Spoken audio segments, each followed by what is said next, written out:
evening, everyone, and welcome to another fantastic lecture in the Great Decisions Lecture Series. Before I turn things over to Dr. Wheat this evening, I need to make a couple of announcements. As always, I would be incredibly remiss if I didn't mention our fantastic sponsors, without whom we would not be able to present Great Decisions to you week in and week out. Well, during the 8 weeks that the Great Decisions is going on. But a huge thank you to the League of Women Voters of Manitowoc County, the Manitowoc Public Library Foundation, the Manitowoc Public Library, Lakeshore Unitarian Universalist Fellowship, and Lakeshore Pax Christi. So a huge thank you to our sponsors.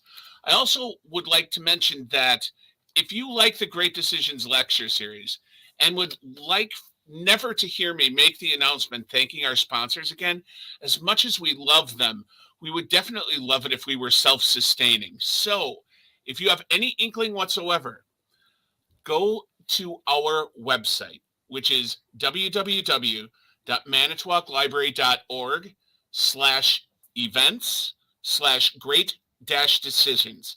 I'll put that up later as a banner, but you can download one of these brochures. In the brochure is a donation form for the Great Decisions Legacy Foundation. If that's something that interests you, I know I'll sound very, PBS and NPR, but if you like this type of programming, please, donate to it so that one day we're self-sustaining and we can just do it on our own, which would be phenomenal. Another thing I'd like to mention is the Great Decisions companion publication is available at the library. We have 8 lectures. There are actually 9 fantastic topics in the book, so you get a bonus topic, but it is a great resource. It costs $15, either cash or check, and that is available at the front desk at the Manitowoc Public Library. So that is one more thing to pick up. The final thing before I introduce our speaker this evening, because it's on a somewhat related topic, is I would like to bring up, and I'm going to remove us from the picture for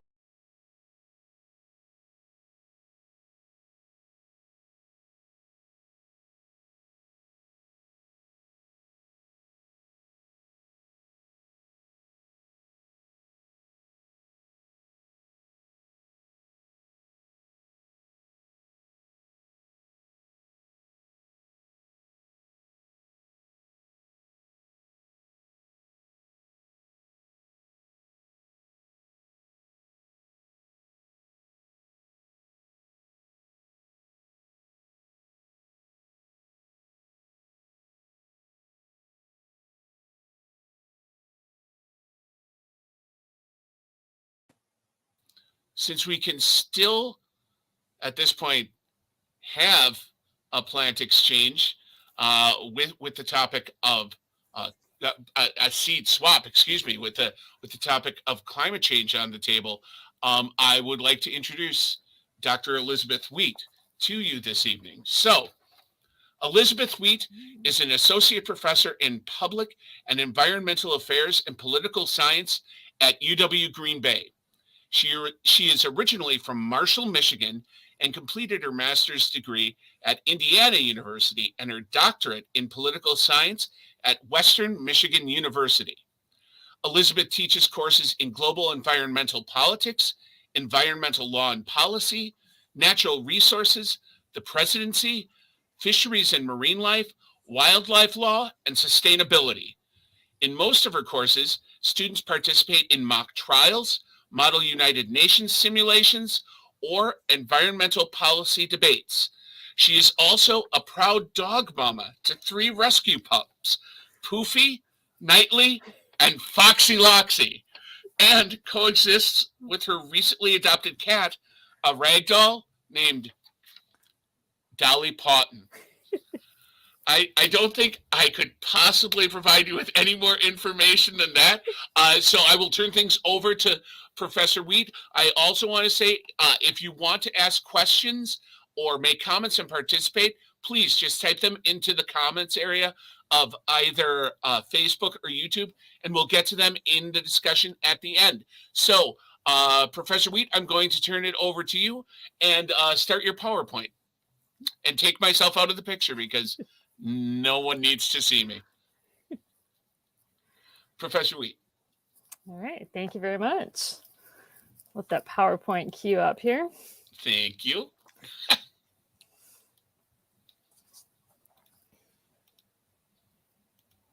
I promise it really is just seconds away.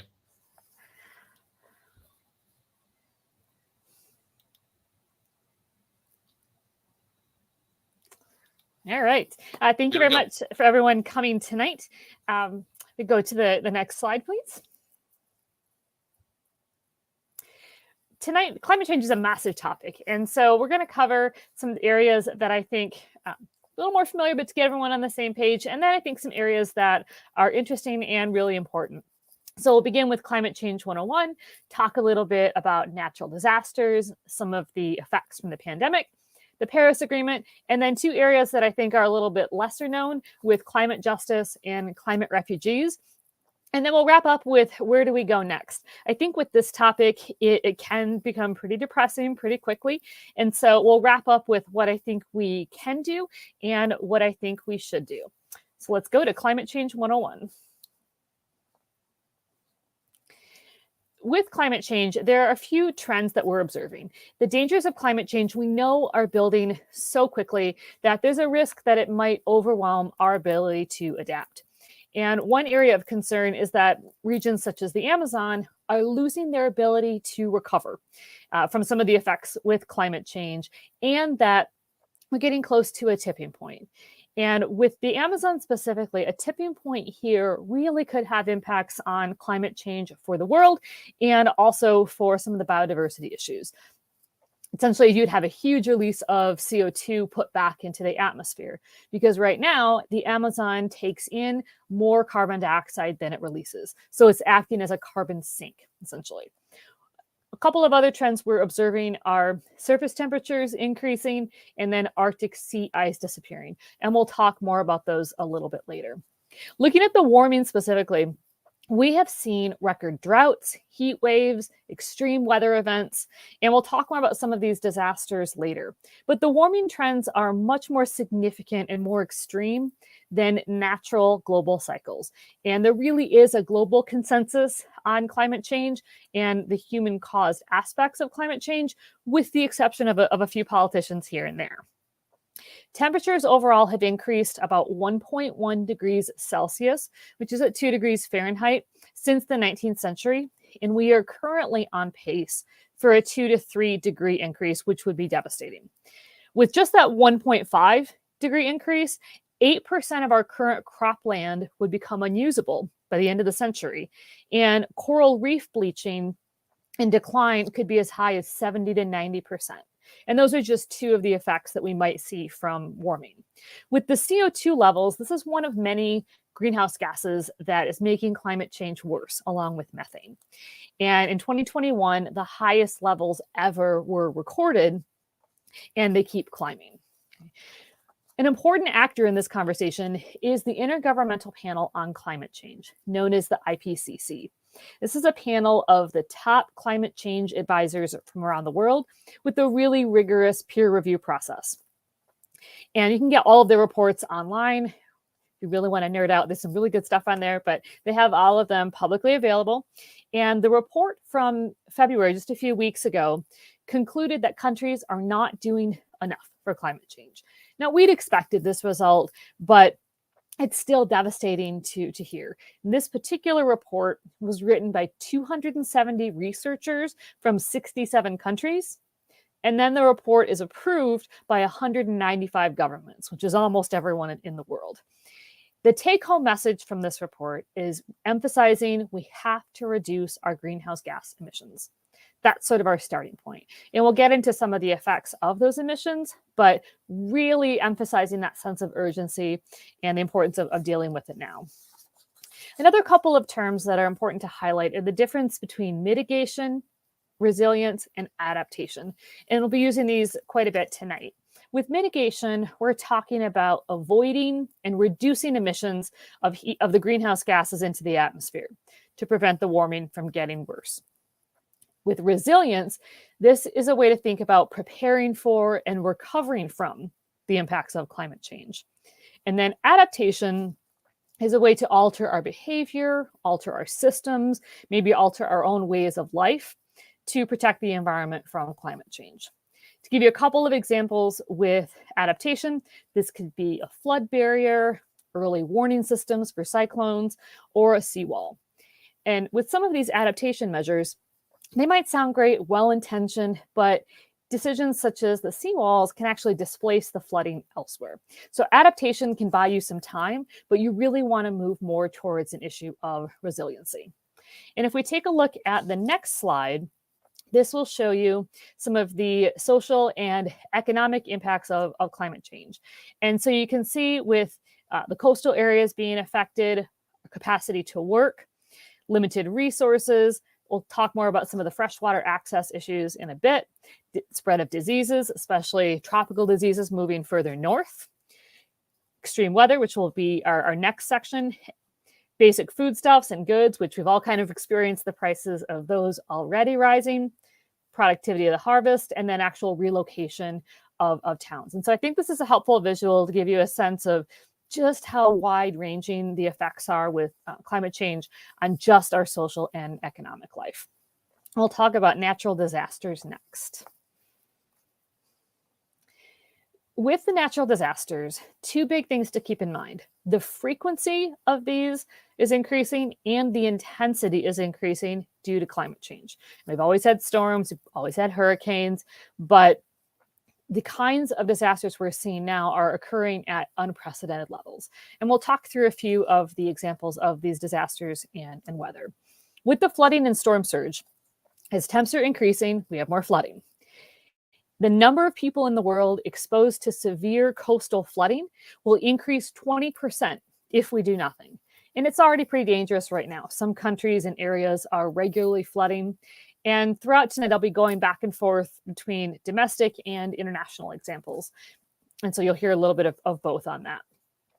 Another risk with the flooding is the spread of diseases from mosquitoes, such as dengue and malaria.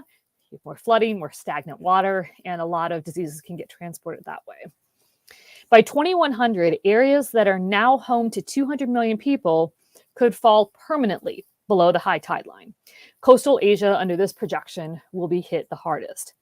And to give you a sense of some of the numbers in sort of real time with this, China, India, Bangladesh, Vietnam, Indonesia, and Thailand are home today to the greatest number of people who live in land that would be threatened by this kind of permanent inundation of water by 2100.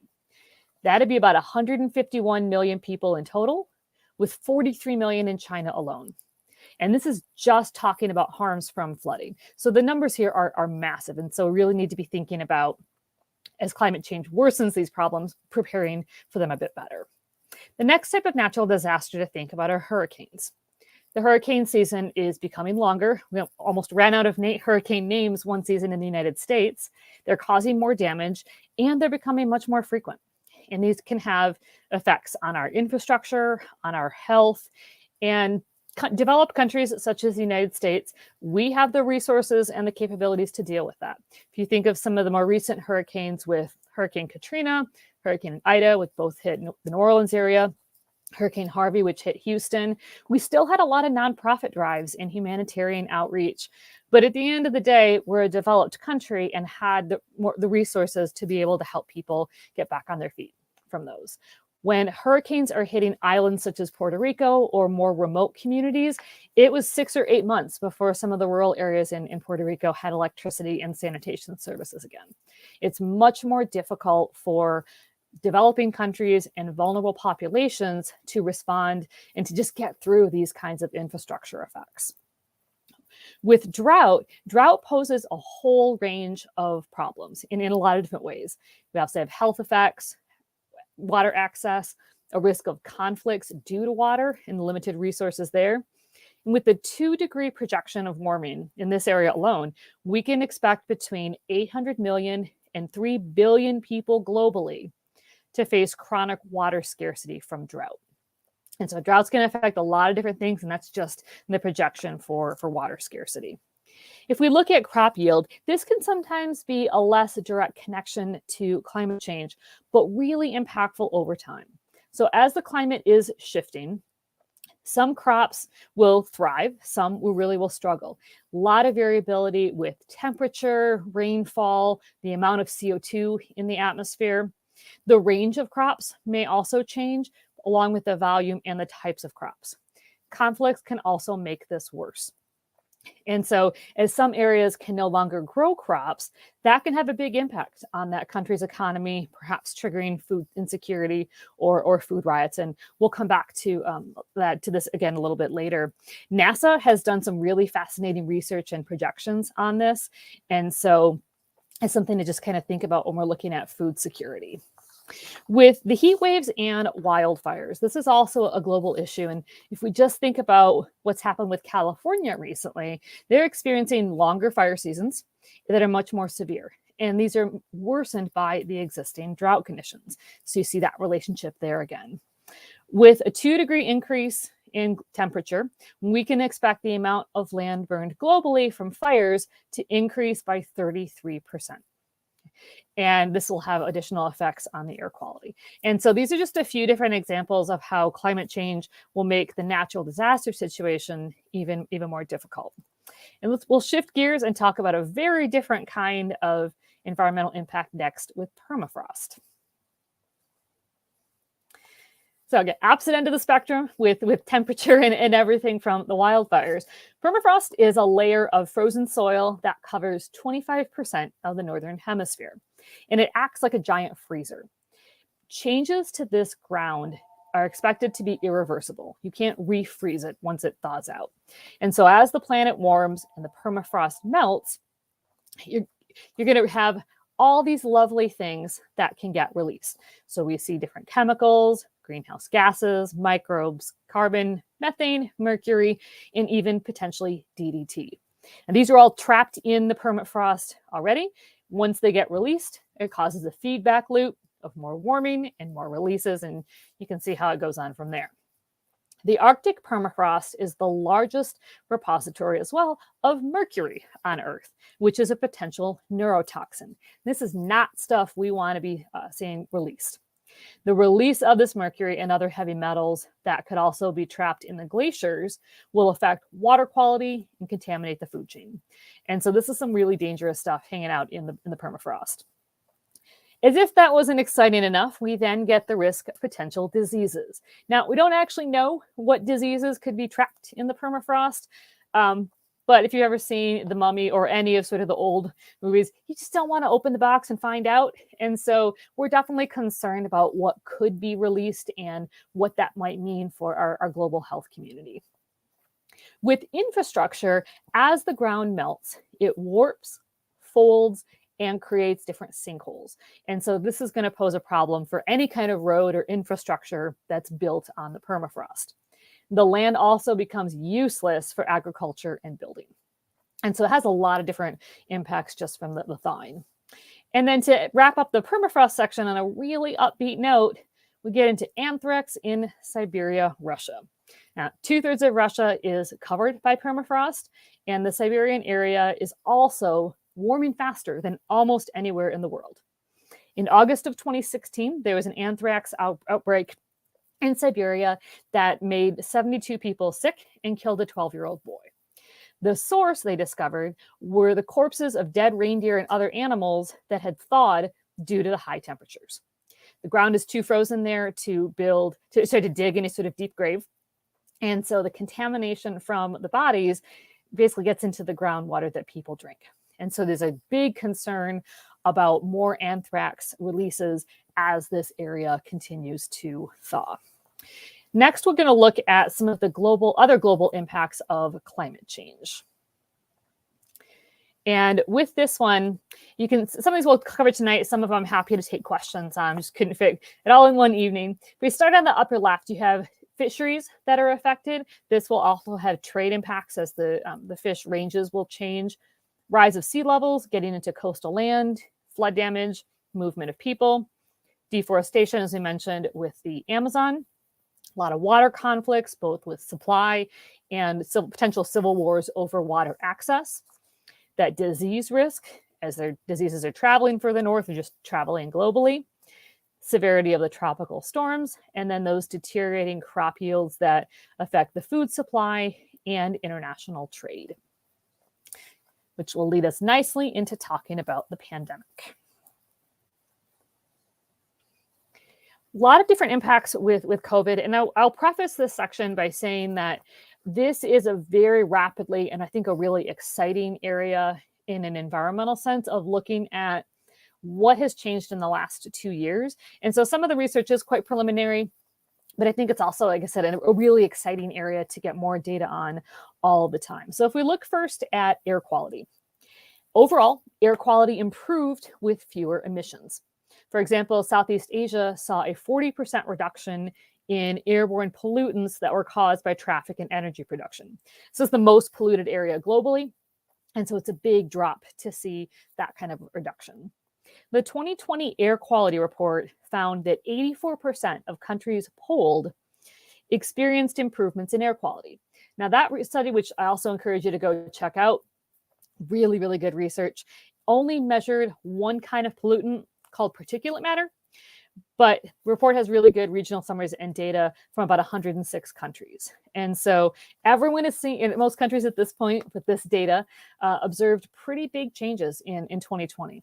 Now we're waiting for kind of the 2021, and obviously we're early in this year, but at least with that first year of the pandemic and all the closures, we saw the air quality improve.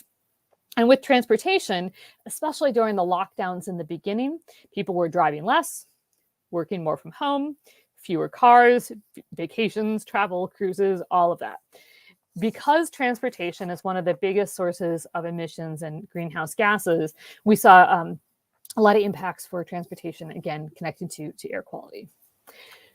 Next, if we look at our health systems, if we learned nothing from COVID, I think it really highlighted the global importance of our health systems and infrastructure, particularly for vulnerable populations.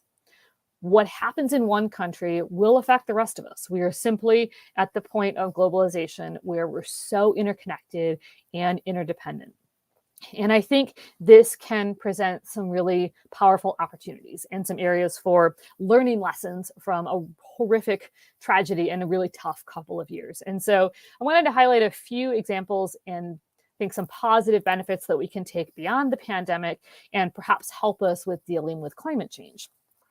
Let's start with early warning systems, both for diseases and climate impacts. In the way that we monitor diseases, in the way that we monitored COVID, we can also monitor climate change and some of the indicators that help us get a sense of how bad that problem is.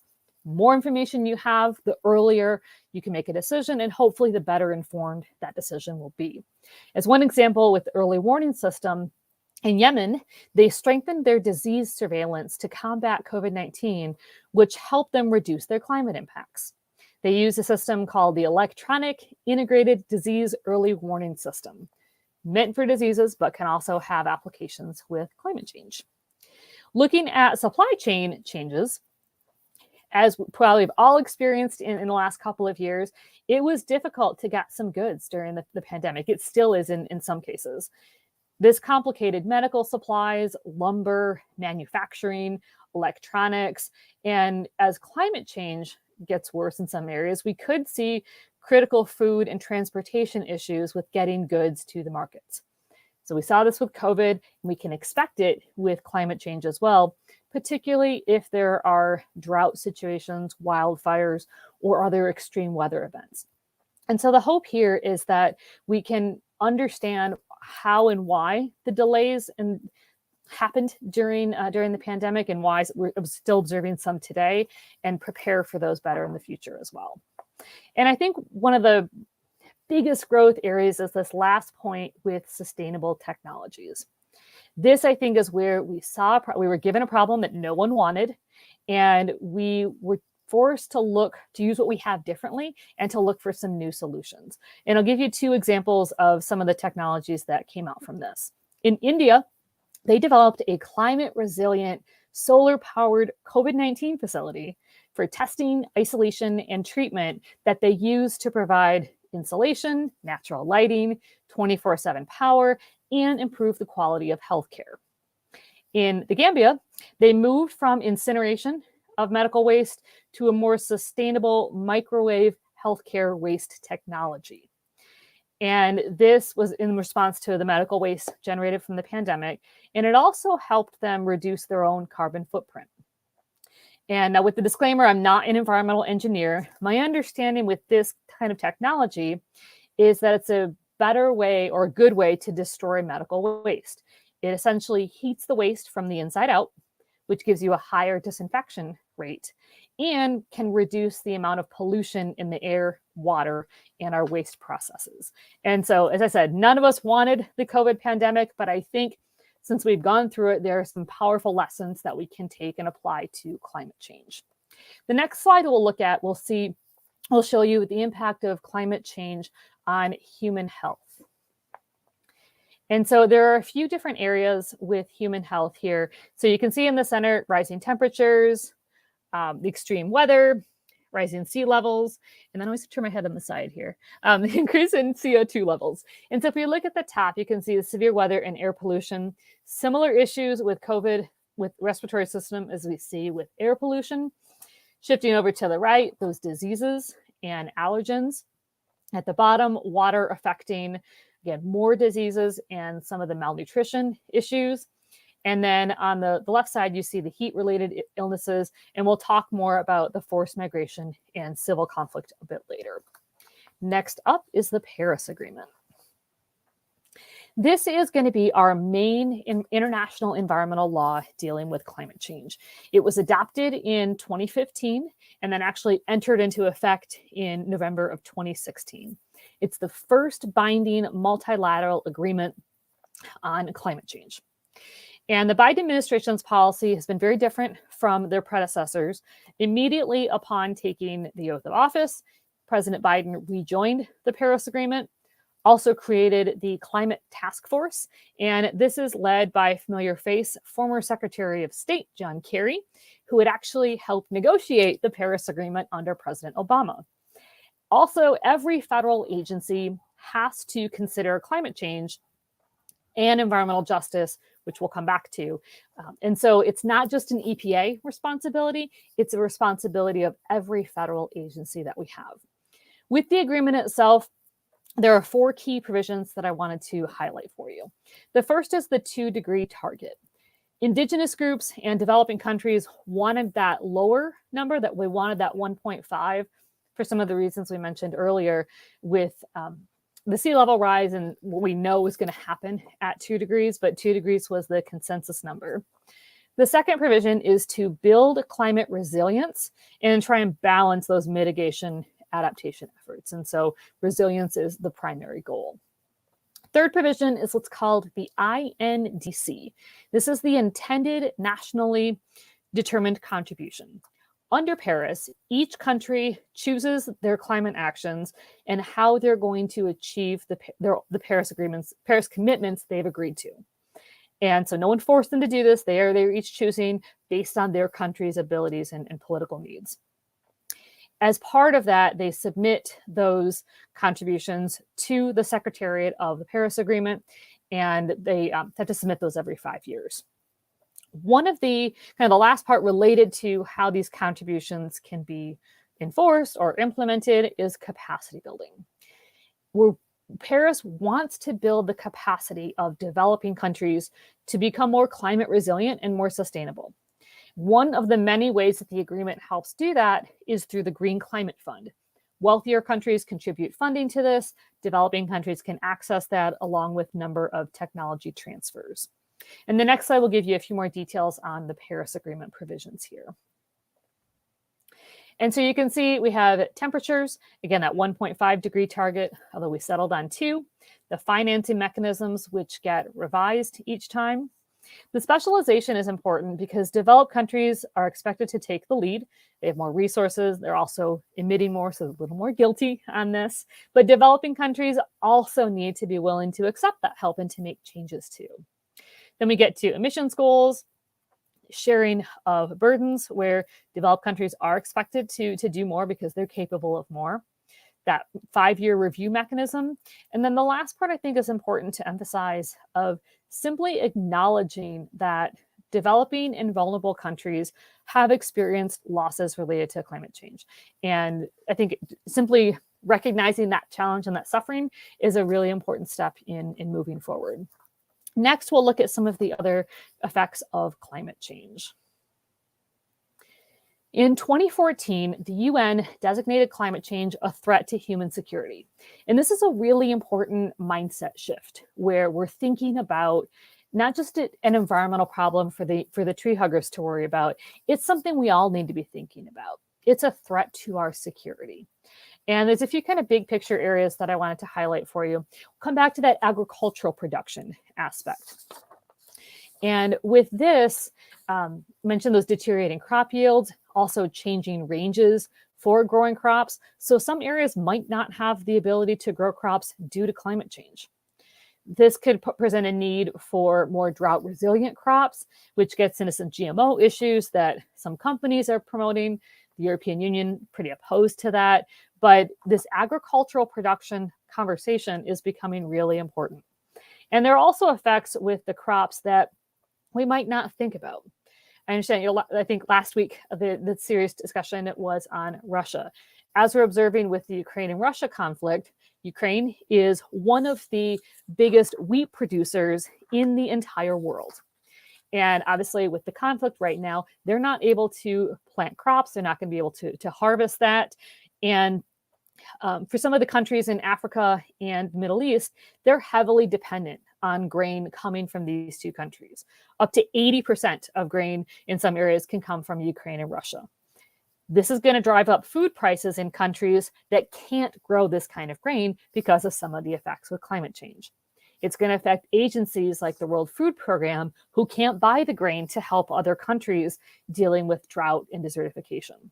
And so this political humanitarian crisis we're seeing in the Ukraine and Russia will be worsened by effects of climate change in other areas. That all of this really is going to have really devastating consequences in more ways. And this isn't in any way to minimize the humanitarian crisis and the loss of life, just more to illustrate the challenges that this will pose around the world with the food security issues. If you came to the talk that I gave last year, we discussed a lot about the Arctic and what's happening in that area. Again, very different from what we're looking at with agricultural routes. With the Arctic, pretty unregulated area. And as we're seeing more glaciers melt, sea level rise up here as well, new shipping routes are expected to open up.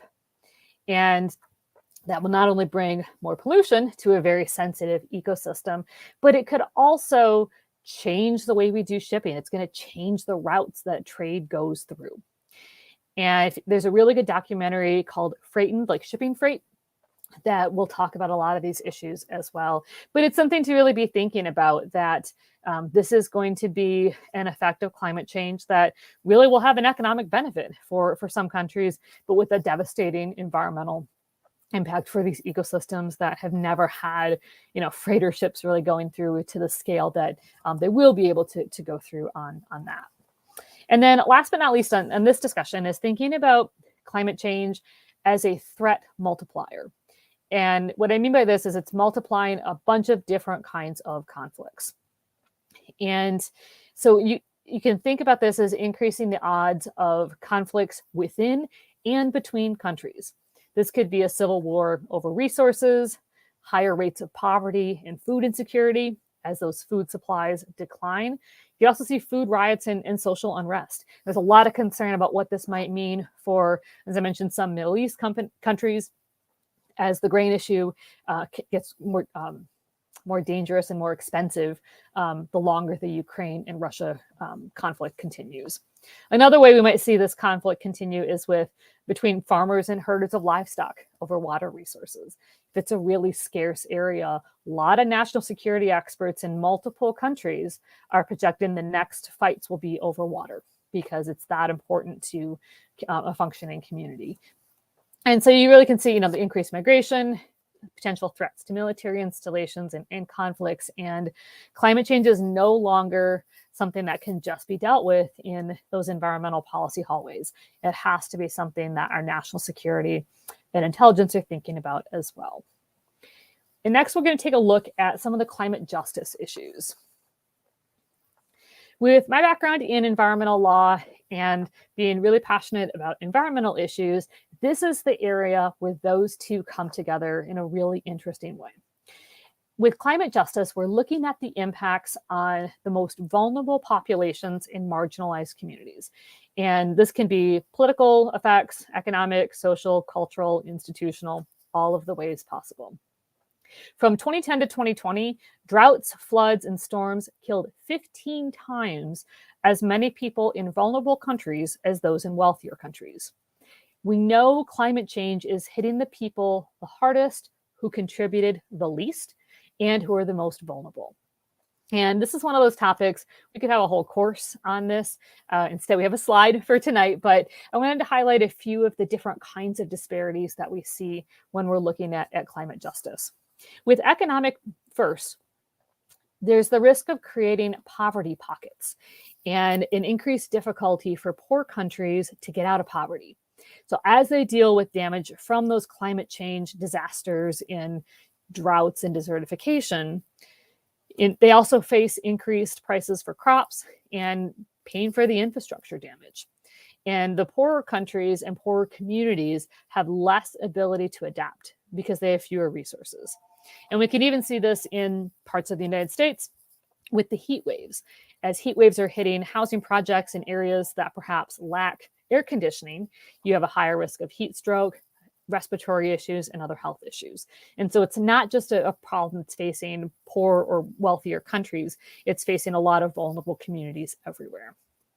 With the racial disparities, this is looking at the also known as environmental racism, and it's looking at the unequal distribution of pollution. More often than not, polluted areas will be in poor communities of color. And this is both, and also in indigenous and in tribal communities as well. And this is the case really around the world. I'll give you one US example. If you look at Cancer Alley, which is a stretch in Louisiana, full of petrochemical plants, almost entirely Black communities that these plants have been sited in. And there's a lot of history behind that, going all the way back to post-Civil War, when slaves were freed and able to buy land for the first time, leading up to zoning decisions that devalued the communities and put the pollution deliberately in communities of color. And so there's a lot of different aspects with racial disparity. And we know, as with these other areas, climate change will hit communities of color very hard. And we need to be thinking about ways to address that better. With the geographic disparity, there's a large disparity in who's emitting the most pollution versus who is experiencing the most harm. So difference between population and emissions here. North America, 5% of the world's population, but emits 18% of global CO2. Africa, in contrast, emits 4% of carbon dioxide, but has 16% of the world's population. So overall, about 86% of global CO2 emissions are emitted by the richest half of countries in the world, and the bottom half only emits 14%. These are big, big differences, and so it really is being, there's a difference in, again, where the population and where the harm's being felt. Last but not least for this area is the generational disparities. Older generations put out the emissions, future generations have to deal with them. You know, the Industrial Revolution happens, and you really see, the environmental movement having to respond to that. Now we've got so much plastic pollution, a lot of waste from the pandemic. Our future generations are going to have to deal with that. And as someone who teaches this area, I've really seen students change quite a bit with respect to this.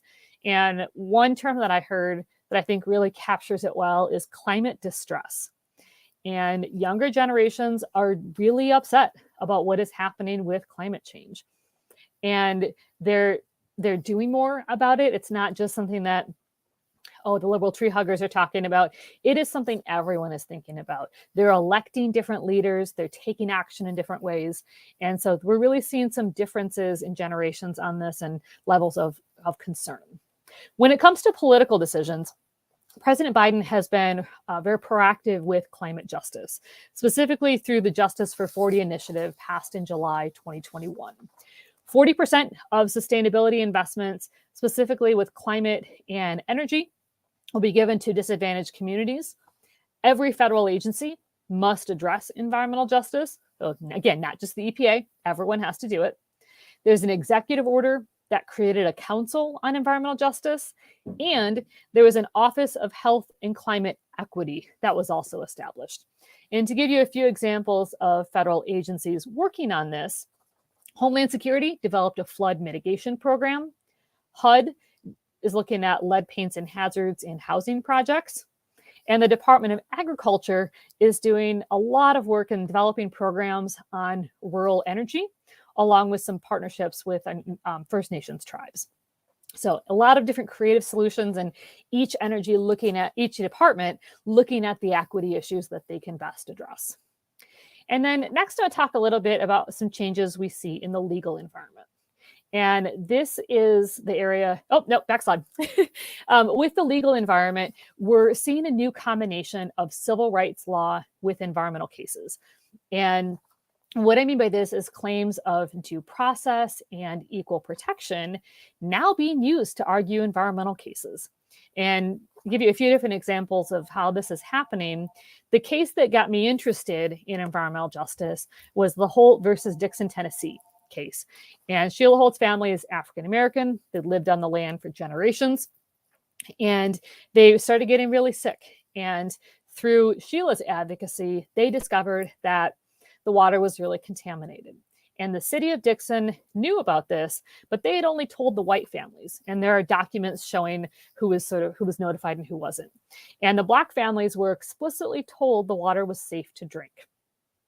So the Holt family is going to argue this case on equal protection claims.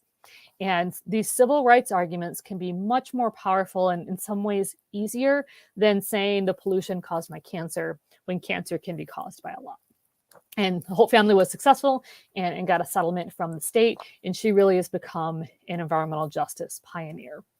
We're also waiting for news from a case right now that's before the Supreme Court on whether the EPA is going to be able to regulate greenhouse gases. We have a very different court composition now from the last time they heard a case like this. And this could have big impacts for how the federal government can regulate greenhouse gases. And so it might even become more important for some of the other litigants to use these civil rights grounds. The last document I wanted to discuss was the Universal Declaration of Human Rights. This is adopted after World War II, and it's an aspirational document. You know, it's what we hope to be. It's what we aspire to be. It's not intended to be an environmental document, but there's been, I think, some discussion of really cool connections between human rights and environmental rights. So, for example, in the UDHR, there's the right to health. There's also a right to adequate living standards. If your community is going to be flooded and you're dealing with sea level rise, that's going to affect your living standard. That's going to affect some of your rights to health. And so the next chart that we'll look at will show, two slides, but there will be a chart that will talk about some of the connections between human rights and environmental issues. But first, we're going to look at one on exposure disparity. And so you can see here, the top half are white exposures to environmental harms, and then the bottom half are people of color. And so with a couple of exceptions, very stark differences on who is most exposed to environmental harms. And there's a lot of data, a lot of GIS work that's been done on this. And yes, there are certainly economic impacts with poor communities, but race is the #1 predictor on experiencing these kinds of harms. The next slide will look at climate change and human rights. Each of the colored boxes is one of the UN Sustainable Development Goals. And so you can see on the left, we have the different effects of climate change, a lot of the natural disasters that we've covered. Moving in, you've got the hunger and health and well-being. That's going to lead us into a lot of the livelihood issues with water and land sustainability. We don't talk as much about work and economic growth, although I think the supply chain issues in manufacturing are certainly important there. And then the lower right, the poverty inequality, education, and some of the gender issues, along with the clean water and sanitation, gives you a sense of just the range of climate change effects and also how human rights really will affect so many different aspects of our lives. And the next one, we'll look at some of those different population segments that are affected. And so this, we didn't talk a ton about gender today, although we certainly could on that. Different populations are experiencing climate change effects in different ways. And I think one to really kind of highlight is with the indigenous people who were very involved in drafting Paris Agreement. A lot of tribes are represented, indigenous communities from around the world. You get a lot of land use decisions that are made, also ecosystem effects, and climate change is really just affecting so many different people. And we need to be thinking about all of these different kinds of effects as we're developing a meaningful policy on it. And then the last big section that we'll talk about in terms of people affected are climate refugees. With the climate refugees, the main convention that speaks to refugee protections first is the 1951 Convention relating to the status of refugees. To be a refugee, you have to meet very specific criteria: your persecution for race, religion, nationality, social group, or political opinion. So the individuals fleeing the Ukraine, very clearly refugees. You also have to cross a border.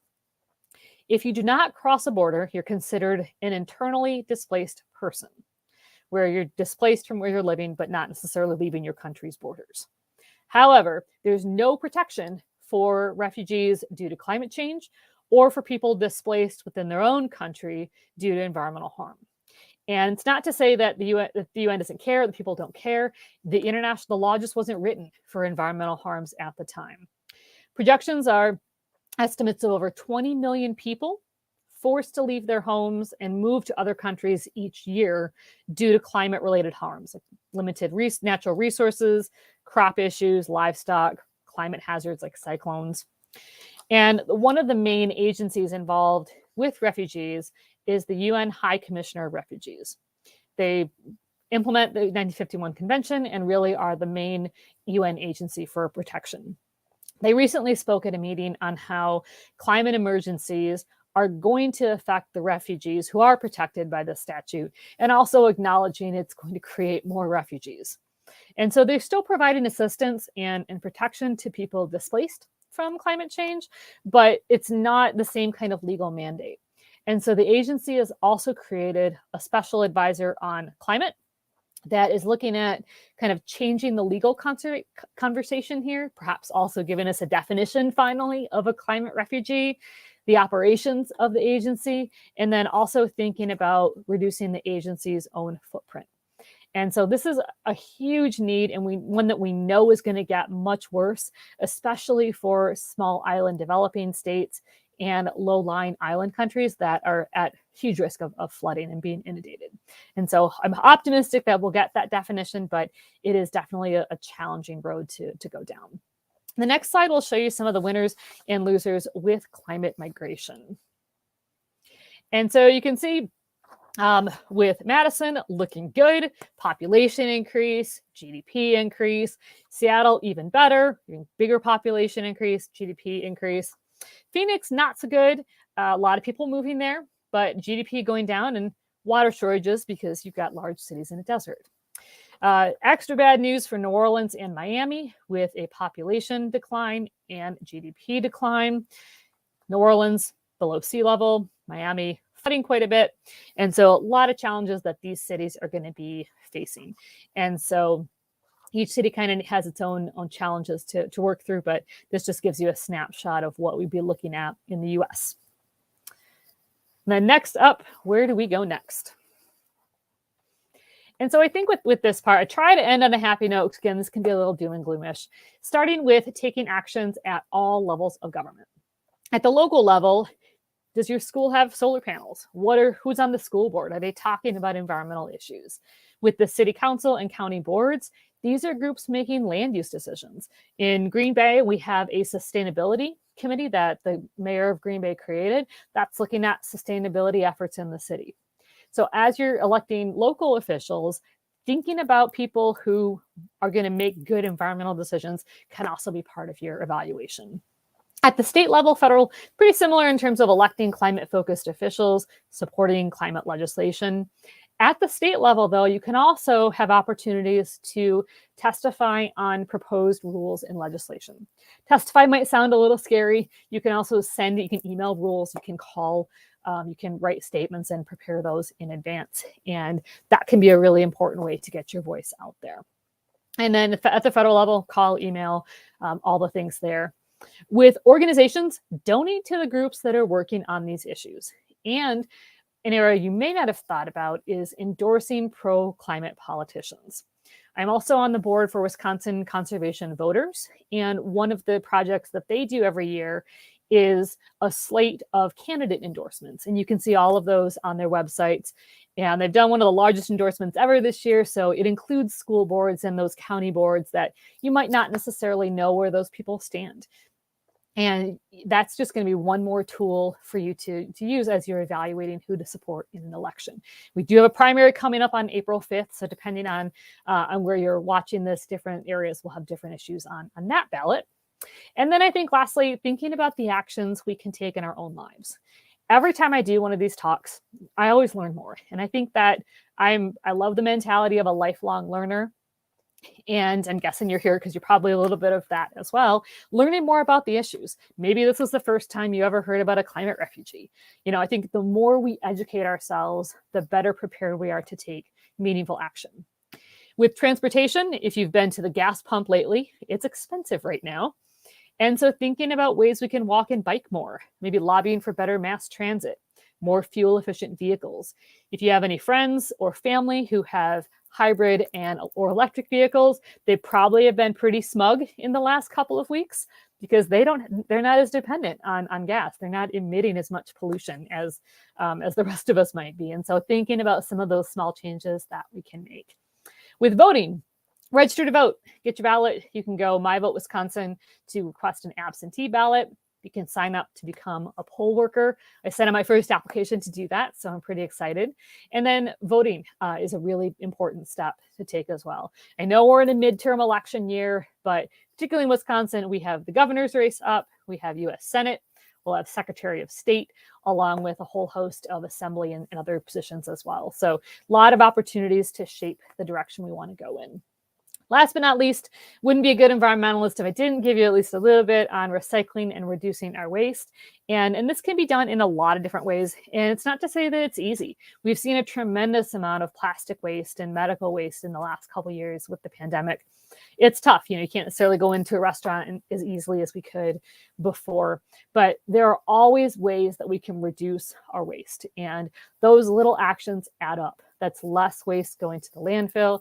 That's less waste that's just out in the waters and that sort of thing. And so I think really looking at the ways that you can reduce waste and just believe that it really does add up overall. And so hopefully kind of a happier note to end on. I've got one thank you slide left, and I'm happy to take questions.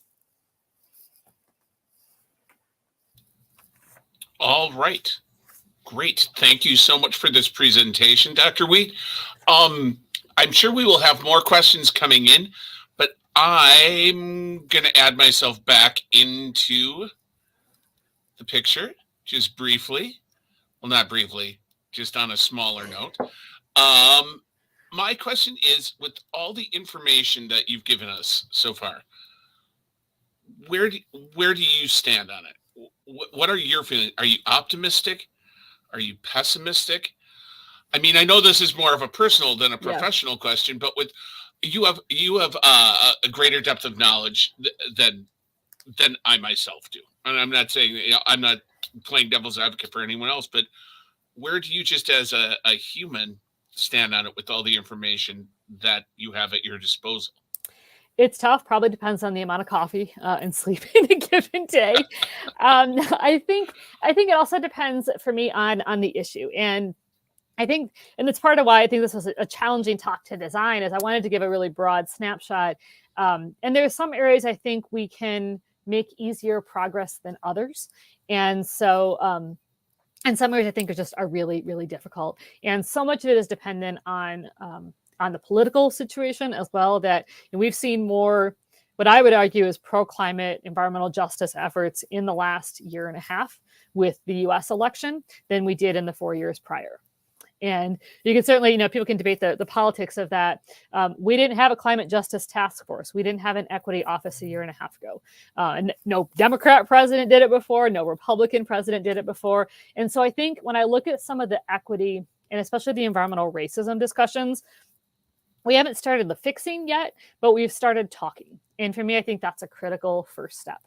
Some of the international issues, I think, the biodiversity stuff, I have a hard time being optimistic on. I look at the endangered species rates. I look at what Brazil is doing to the Amazon, and Brazil's politics are challenging there as well. I don't see a lot of optimism with some of these other areas, but I think there's always smaller pockets of goodness that, the Leonardo DiCaprio Foundation has done some amazing work. Ellen DeGeneres has built this wildlife sanctuary in Kenya, I believe. Is that going to save all of the gorillas? No, but it's going to make that community better. It's going to empower women who are working as rangers in some of these areas. And so I think I try to balance the macro depressing stats with these smaller efforts and really good things that people are doing. And it kind of gets with everything going on with the Ukraine and Russia, with personal connections, and friends who've gone there. It's really hard for me to see the massive attacks. And especially as an animal lover, it's hard for me to see kind of what's happening to the zoos and shelters. But then I'll see a shelter post, hey, you know what? We saved 125 animals today. Is that going to end the war? No. But it sure means a lot to that community, and it means a lot to those families. And so I try to have that mindset with the environmental issues as well, that there are pockets of goodness, and we just need to make those a little bit bigger. So keep the coffee flowing. Keep the coffee flowing. Get some good, fair trade, sustainable coffee. All right, great. Let's turn to some questions that people following along have for you. Mark was wondering, is any global warming attributable to natural cycles? And if so, how much or how little? This is great. I've had a lifeline to one of my colleagues who studies this from the science side. The short answer is yes, some of it is part of a natural cycle, but we're well past that point by now. I don't have exact stats or kind of the rates on that for you, but it is happening at more extreme levels than we have. We're seeing higher highs and, some of the extreme temperatures well beyond what the natural fluctuations would be. And there's a lot of really cool science being done on how to measure that, a lot with ice core sampling. A lot of the Arctic research people are doing fascinating work on that. One of my good friends is getting her PhD in Toronto, studies microplastics, but goes up to the Arctic on some ships and lots of cold weather gear. And they do this kind of core sampling. And I understand a very small fraction of the scientific tests that she runs, but I am confident with the IPCC reports and some of the others that are so many scientists when they're saying this is what's happening with the trends. I believe in the credibility of that data. It's not just one scientist in the US, it's a couple hundred from around the world. So I trust the data on that one, but yeah, I can't give specific percentages on that one, I'm afraid. Much more the policy kid than the science kid. Barb was wondering, you'd mentioned coral reef bleaching. What is that exactly? There's a really good documentary, first of all, called Chasing Coral that I highly recommend. Photography is phenomenal. And the visuals in that movie are just unbelievable and shocking, I think. Essentially, bleaching is just like bleaching with anything else, where the reefs lose their color and they slowly die. Our reefs are living creatures, and it's not just, sort of pretty things. And the bleaching is the changing of the color, but also the dying of the reef. A lot of research, Australia gets very prickly if you say Great Barrier Reef is dying. It's not doing great, though. And that bleaching is a sign of the death and a sign of the health of a particular coral reef. And so if the reef is dead, the ecosystems that are built around that reef are also unable to survive. And so we haven't found great ways to rebuild that yet. Scientists are working on it, but you're not going to be able to rebuild the Great Barrier Reef. You would have a collapse of that ecosystem. So yeah, it's Chasing Coral, I think, is going to give you more, I think, visual demonstration of that. And when you see the time-lapse photography that's done in that, and just how devastating that is.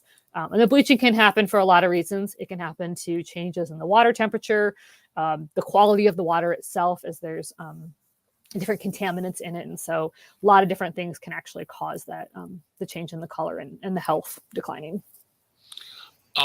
Do you know off the top of your head what platforms Chasing Coral is available for viewing? I know it's on Netflix. That is where I have watched it. It might be on Amazon Prime as well, but Netflix is where I watched that one. And related to, I don't know if it was the same people or not, Chasing Ice is also a really, really good one. They actually created new photography ways for both of these films. Really? We never filmed time-lapse. Like, you watch the glacier melt in Chasing Ice, because they created new cameras to track that. And so for people who didn't believe the glaciers were melting, you literally watch it happen. Wow. Similar with some of the coral reefs too. You watch them die, basically. Okay. Doesn't make it sound really uplifting, but I promise the photography is amazing. Beautiful to look at, though soul crushing. Yeah. All right, great. No, but check Netflix for Chasing Coral and Chasing Ice. A question from Dino, one of the people that I mentioned was doing the seed swap earlier. She had this question. When our political system is influenced by lobbyists and too many ignore science, how can we hope the small changes you mentioned will bring about the change that we need in time? Yeah, that's a really good question. I think it's hard. The smaller actions are not going to get to the scale of change that we need. I think the last IPCC report really illustrates that. That is where I think we move to more macro political changes. We need legislation that limits, or either limits the amount lobbyists can contribute, or requires that to be more transparent. Citizens United, Supreme Court decision a number of years ago, basically unlimited lobbying money can go in. And that makes it really hard to hold politicians accountable. And I think with the ignoring science, I even get that in my classes occasionally, which I find ironic as someone taking an environmental policy class, not believing in science. But I think you vote them out. I don't think that there's not going to be a convincing standpoint. We've seen that in the last couple of years with the pandemic. You're not going to change some people's minds. And that's just really hard for me to sort of accept and believe in. I think ultimately you vote them out, and you vote in people who are going to make better environmental decisions. And, we've seen some really progressive politicians. Some I like more than others. I'm not a big fan of some of the styles of some of our younger Congress people, but I think, love or hate her, AOC has changed the conversation with Bernie Sanders on an environmental policy. We didn't have a Green New Deal conversation until a few years ago. And as I said, I don't love that strategy or that approach. It's a little brash and a little more confrontational than I think is effective. But I give him a tremendous amount of credit for putting that on a presidential debate stage in ways we've never seen before. I think you start with changing that conversation, and then you vote out the people who are ignoring the science, and you vote in the ones that are going to take meaningful action. Very good question. Very good answer, in my opinion. Michael had a question for you. Almost all changes have pros and cons. Beyond opening the Arctic for shipping, what other benefits might the world see from a changing climate? Mm-hmm. Yeah, that's a really good question. I think despite living in Green Bay, I hate winter. I hate being cold. Some areas are simply going to warm up. We don't see as extreme a weather in some of these areas now as we used to. That's going to change the kinds of activities. You're going to lose some, you're going to gain some. I think, when we saw the migration chart, some areas GDP is going to grow depending on the migration and changes. And I think, if we look at the Arctic, if that opens for shipping, or so when it opens, it is very likely we will see faster and shorter shipping routes. Now, whether that translates into lower consumer costs is up for debate. I'd probably say not. Could potentially open up new energy sources, which would change our energy market. And I think some of the other changing aspects, crops could move. Some areas that perhaps couldn't grow certain crops now may be able to. And so I think I'm not convinced there's a ton that we would gain. I think I see it more as shifting who can do what and where we can do different things. And that's going to have some uncertainties with economic impacts and environmental impacts. So again, kind of joke about the weather, but that's having environmental impacts on our lakes and on some of the traditional events in Wisconsin as well. So there's always going to be a cost. If we have more renewable energy, the disposal of solar panels is really bad for the environment. There's just things you can't do with that. If you do, more fracking, you have lower natural gas prices. You're not as dependent on oil, but fracking is really terrible for the ecosystem and causes a lot of geological issues too. And so I just think yes, there are definitely some benefits we might see. Arctic, I struggle to see a lot of advantages there. I'm also not terribly confident in Russia's ability or willingness to negotiate in good faith with regulating that part of the world. Similarly with China, those are not the two countries I want to be super optimistic about. Arctic parts with Canada, yes, Canada has put in protections. They're much more proactive about thinking, because some of their areas will open up as well. And I'm much more optimistic dealing with Canada and some of the Scandinavian countries than I am with what Russia and China might want to do instead. Mark had another question, which is, what countries are the main culprits in contributing to global warming? U.S. and China are the two worst. All right. I'm not sure really worst. I haven't looked at the actual stats in a little while, and again, COVID kind of changed things because we had more shutdowns. But yeah, U.S. and China are going to be two of the worst. All right.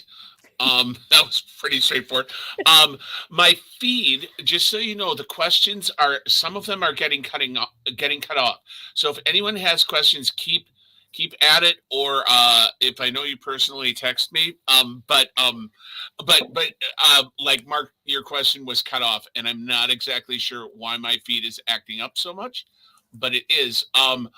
While I'm trying to reload the comments so that I can see everyone, I had a question, and I don't think there's an easy answer to it, but like, what if people just simply don't believe that climate change is happening?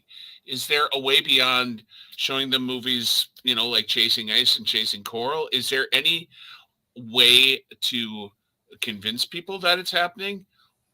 Or is it hard set? Yeah, it's a good question. I think it's an area I've sort of struggled. Again, the stubborn part of me would definitely say, yeah, you can convince anybody, you can change anyone's mind. But that's one area where I look at, kind of how I've changed the last 2 years with the pandemic. And I have admittedly lost a bit of faith on, I think, ways to change some minds there. But I'm also not convinced that has to be what we do. That there are some people that you cannot believe in climate change. It's not going to change the fact that it's happening. And so it's one of those things like, you might not believe you have an exam next week, but when you don't take it and get a 0, you're not going to have a great grade in that course and not have the best of experiences in the semester. So, I think, yeah, but don't believe it, but that's not going to change dealing with the effects. You're not going to be in a special heat wave bubble because you don't think the world's getting warmer. You're not going to be able to escape the hurricanes and some of these other disasters simply because you don't like it. It just, from my standpoint, means you're going to be less likely to be part of the solution. And so where I see more energy better spent, rather than convincing people that I don't think you can really convince, as I mentioned earlier, vote out the non-believers, vote out the deniers, but also think about ways of empowering people to do more. The next time you go buy a car, maybe look at the hybrids, maybe look at the electric vehicles. I'm from Michigan. We have Detroit down the road. Okay, this is an interesting conversation in a state that builds cars. But if you want to know that one of the first companies in the US that was progressive about fuel efficiency and hybrids, it was Ford. Ford knew, they did a lot of projections. So when we had that 2008 oil price spike, Ford had hybrids ready to go. And so I think there's always going to be opportunities for more innovation and for more creativity. And so rather than wasting time yelling at some of the politicians who are going to bring the snowball to the Senate floor and deny climate change exists, focus on, on the moderate ones and some of the ones that can have, I think, more of an impact. And that, I think, is energy better spent. Now, am I still going to argue with the deniers? Of course. I don't struggle with not having opinions on things, but I'm also going to try and take a bit of my own medicine there as well, and remember that you can always encourage people more, and you can, I think, that positive approach of I tell my students this all the time too, of, think about what you can do. One created a plastic waste recycling program on campus to recycle plastic bags. And there's always more of that kind of thing. And I'm hopeful on my good days that those kinds of efforts can outweigh the negativity and the denial from some folks that, for whatever reason, money, politics, whatever, aren't going to be convinced on the science. I've had a Prius since 2002. And I know it's an environmentally sound choice, but I used to drive a lot more. My daughter went to school in Indiana, and I'm in Manitowoc, and I was constantly driving back and forth to Indiana. And I love the economical end of it more on a daily basis than I did thinking about the environmental. But like you said, it's just true. It's just a fact. Anyway. But just so you know, people following along at home, my feed is acting up, like I said. So if you see the comments questions you have made previously, I've started to delete some of them. And it's not because I don't love you and I don't love your questions. It's because by deleting it, it actually advances the scroll, which is acting up today. So please forgive me for getting rid of some questions, but they've been answered already. It wasn't that I'm just picking and choosing at random. I'm getting all the questions in. So Barb had another question, which was in regards to the permafrost. How do things like mercury and anthrax get there in the first place? That's a good question. The permafrost area was one that I am very new to. And so, I don't know. I know at least in some of the more the closer to the Chernobyl area, there's certainly contamination that was spread from that incident. But for the anthrax, I am not sure on that one. Like I said, that's been a very interesting area. Admittedly, when I got to the anthrax reindeer, I was like, this is a good stopping point for my anthrax education with researching this part, because that was disturbing enough, and I didn't sleep well after that. I was just thinking of these exploding reindeer in Siberia with anthrax in them. Not helpful. So I apologize for now putting that image out there for all of you too. So it's an area that I definitely want to learn more about. But yeah, I am not sure. My guess would be some of the pollution traveling from whether it's the nuclear plants in the area or from energy use. But I'm honestly not sure on that one. I'll have to ask my my microplastic science friend for more permafrost information on that one too. Well, if you do find an answer, Dr. Wheat, email it to me, and I will somehow get it to Barb. Sure. So, Michael had another question as well.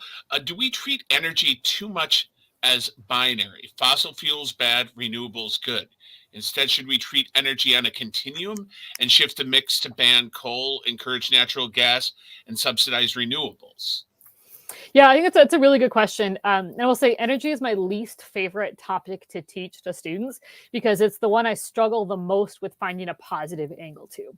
But for exactly the issues that you raise in the question, that I think in the narrative we hear largely from politicians is that renewables are good. Democrats are like, yes, renewables all the time. Well, they're certainly better, I think, than fossil fuels. But every energy has a cost. Every energy has a harm.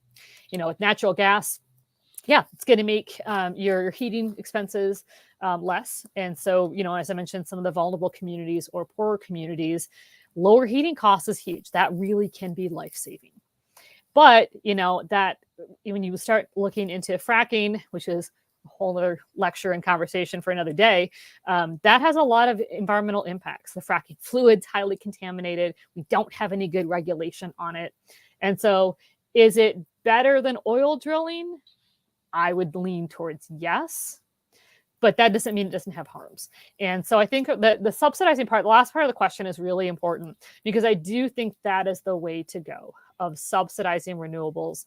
And we saw during the American Recovery Reinvestment Act under President Obama, renewable subsidies were incredibly successful.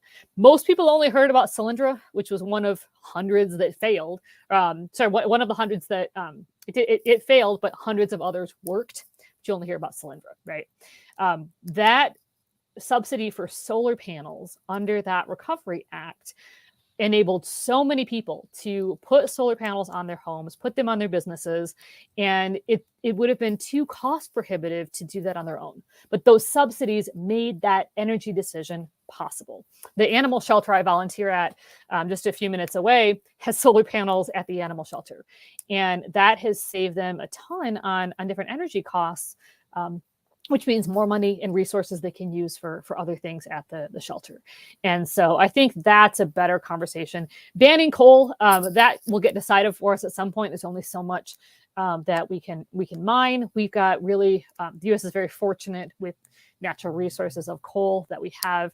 But even in, West Virginia and Kentucky, mining is getting more dangerous for coal. They're going deeper, and there just isn't the same volume and accessibility that we used to have. And so that, I think, is going to be decided a bit for us. But there's also, and I'm forgetting the name, Last Mountain. It's another good documentary that speaks to that one, which will look at some of these mountaintop mining areas being used for wind and solar. Because especially with mountaintop mining, you have flat areas.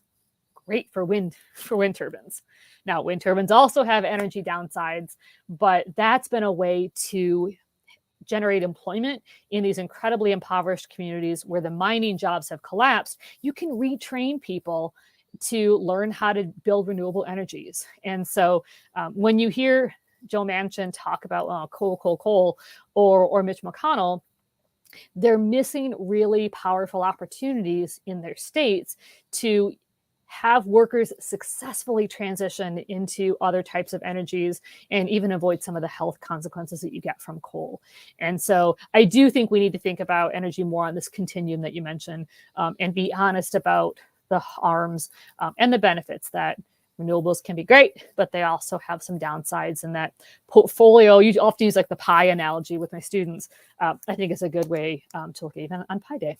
And so I've been thinking of cherry pie all day now. But I think if you look at the sort of energy pie, having a more balanced approach is just going to make it easier when there is a shock like we're seeing now with Russia, or harms to other kinds of energy supplies. Keith had the following question: how much of climate change is attributable to overpopulation, and how do we deal with that issue? The overpopulation debate is really interesting. It is rooted in, I can't think of the word for it, but it's not so much rooted in racism. It's more of like eugenics, of how people should exist, where they should exist, how many should exist. But I think that, if you think of some of the stats earlier in the talk, the countries with the largest populations, if we look at Africa, they're actually contributing the least to the emissions. China is an area where we see a bit different of a situation. China is very heavily coal dependent, but they're also doing a lot of really cool stuff on renewable energy, which I think is something that you don't hear as much about. They also know coal is finite. And so they're kind of moving in that direction. But, I don't see a huge connection in the sense of some of the traditional climate change effects. Where I think the conversation is a bit different is population centers and issues such as water access or crop yields that, and I don't think that's an overpopulation. If you have 1,000 people in one area, they're going to need resources. Climate change may shift the location of water. It may shift the crops. But more people in an area just means more people are suffering from that harm or from that resource shortage. And so I know there's certainly an argument to be made for more people causing more harm to the climate, especially if you get into, meat consumption and some of those kinds of things. But I think it's a different conversation of climate change being caused by other things rather than the number of people. It's more of the decisions the people that are there are making. I believe that is our last question that we have right now, that I can see. I believe that I'm getting them in. If anyone has another question, please feel free to ask. We have a little bit of time left. while we are here and perhaps waiting on a question, just wanted to mention that next week we will be looking at Myanmar and ASEAN with Professor Mary McCoy, Dr. Mary McCoy, excuse me, who is with the Center for East Asian Studies at the University of Wisconsin-Madison. So another incredibly interesting topic in an amazingly complex world. And that's what I love about these lectures. I genuinely do. So if anyone has any questions, now would be the time to get them in. Otherwise, I think all the questions have been very good, and thank you for participating, everyone who did.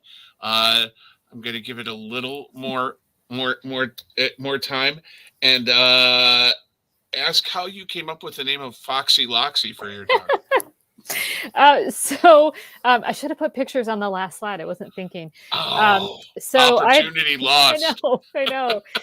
So Foxy Loxy, I adopted in October from Reach Rescue in Mundelein, Illinois, just outside Chicago. And she looks like a fox. She is about 8.5 pounds, sort of that rust brown. And she actually was going to be Dolly. I was going to use Dolly Parton, and very quickly realized that she is so naughty. And so if you know the story of Chicken Little, Foxy Loxy is the one that like steals in and just acts naughty the whole time. And we chose that name. My mom's a first grade teacher, and so knows the story well. And she's like, what about calling her Foxy Loxy? And that no dog has ever lived up to their name better in such a short period of time as this very naughty, very adorable thing it has. So she's the best exercise plan. I mean, we walked a couple of miles today before the talk. So she's nuts. But it's a lot of fun. And the reason I'm doing this talk, I'm actually in the basement at the moment because my dogs have now become infamous for video bombing, which I think is one of the best parts with the pandemic. You mentioned kind of driving to Indiana earlier. The amount of money I've saved I think the last couple of years off and on of not driving to and from Michigan and just not, probably bought me years on my car. I do drive a Ford Fusion. Hopefully I'll get a hybrid next, but I definitely have saved a lot of money. And with gas prices the way they are right now, I am not sorry about having a very small car with good mileage. So I think that's, there's definite perks, and all my dogs are little, so they all fit in the car quite nicely. It all works out. Yeah. All right. Well, I do believe that was our last question that Keith had. Thank you again, everyone who came to the lecture online tonight. And Dr. Wheat, thank you so much for being here. As always, the past 3 years, I believe. I think so. Yeah, at least. Yeah. A fantastic lecture. Loved it. And hopefully one day we might be able to have you back. Actually in the library. Yes. Put some more mileage on your new hybrid car that you'll have by hopefully. that point, hopefully. Thank you everyone for participating tonight. Remember next week is Myanmar and ASEAN, and from Manitowoc Public Library. Thank you again to Dr. Wheat, and thank you everyone who came to Great Decisions Online this evening, and we will see you next week. Have a great night, everyone. Thank you.